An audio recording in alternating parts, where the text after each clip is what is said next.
So hey everyone, welcome back to another quick and very interesting tutorial where in this quick tutorial I'm going to show you how you can unfreeze the Steam pre-allocation issue. Now in order to get that fixed, just simply go to the settings of your Windows. Inside the settings, click on privacy and security, then click on Windows security. Inside the Windows security, you need to go to the section of virus and threat protection.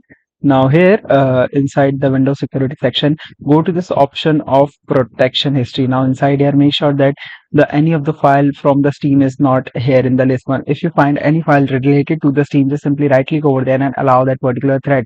Now Windows is identifying it as a thread, but it's not a thread for the game. So either you can just simply do that or just simply click on this option of virus and threat protection settings, click on manage settings and turn off the real-time protection for the instance while you download the game and get it back, turn it on again. Alright, so that's it for this tutorial. I hope this video will be helpful for you. Make sure to hit the like button and subscribe button for more such helpful and interesting tutorials. See you in the next one. Take care.